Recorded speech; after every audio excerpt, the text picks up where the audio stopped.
CNews Matin, c'est un de ces petits journaux gratuits qu'on nous distribue très gentiment dans les lieux publics, dans les transports en commun.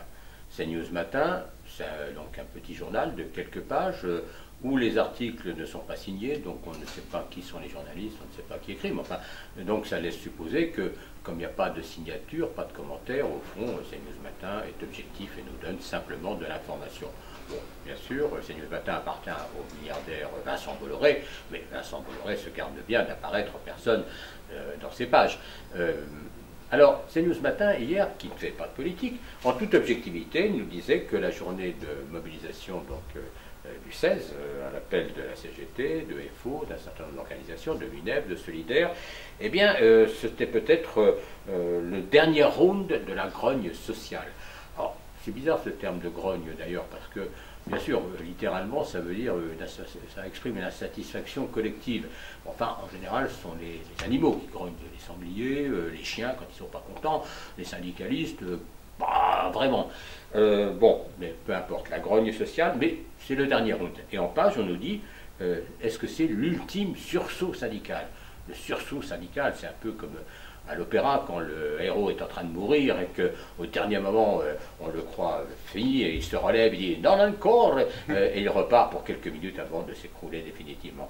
Bon, eh bien, voilà ce qu'on nous annonce dans CNews Matin.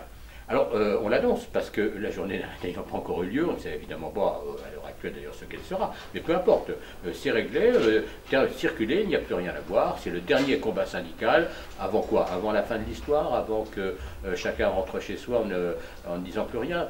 Eh bien, on voit bien que là, il y a quand même un petit problème. D'une part, il faut quand même remarquer que à la rentrée, tout le monde tenait pour acquis le fait que Emmanuel Macron avait réussi à diviser le front syndical, et notamment la CGT et FO, qui avaient manifesté ensemble contre la loi El Khomri. Or, la réalité, c'est que depuis la base et un certain nombre de corps intermédiaires de FO ont amené la centrale à réviser sa position, qui fait qu'effectivement FO était présente dans la rue hier et qu'il y a eu unité d'action entre FO, la CGT, Solidaire, etc. Et donc ça, c'est quand même un élément important. Et quelle que soit la réussite, on va dire, en termes de mobilisation de cette journée, elle marque quand même elle marque une étape claire en termes d'action syndicale. Mais en plus de ça, il faut bien prendre en compte que rien n'est joué, bien évidemment. Un sondage récent paru dans un quotidien concurrent, Libération, mardi, disait que 65% des Français pensaient qu'ils étaient des perdants de la politique Macron. 11% seulement pensaient qu'ils en seraient les gagnants. 11% bien sûr les plus riches. Hein. Et si Emmanuel Macron n'est pas le Père Noël pour les Guyanais, comme il a pu le dire, et sans doute pour les couches populaires, en tout cas c'est le Père Noël des riches.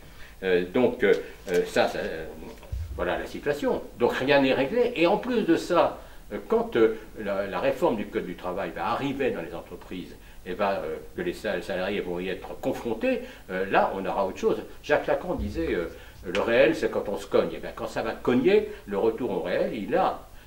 Alors, en plus de cela, cette forme d'unité syndicale d'aujourd'hui, il n'y a aucune raison pour que ça ne se reproduise pas au fur et à mesure que la réalité va apparaître. Alors, on a envie de dire un petit peu que, comme disait Freud, les rêves sont la mise en scène du désir. On a un petit peu l'impression que les titres de CNews sont quand même un petit peu les attentes de Vincent Bolloré. Parce qu'en réalité, la question qui est posée aujourd'hui, et qui est posée aux hommes et aux femmes de gauche, aux syndicalistes, c'est évidemment celle du rassemblement, c'est celle de l'unité, et c'est de savoir comment et de quelle manière on peut lutter efficacement contre cette politique qui, en définitive, est une politique contre les salariés, contre les plus modestes, en gros, une politique de classe.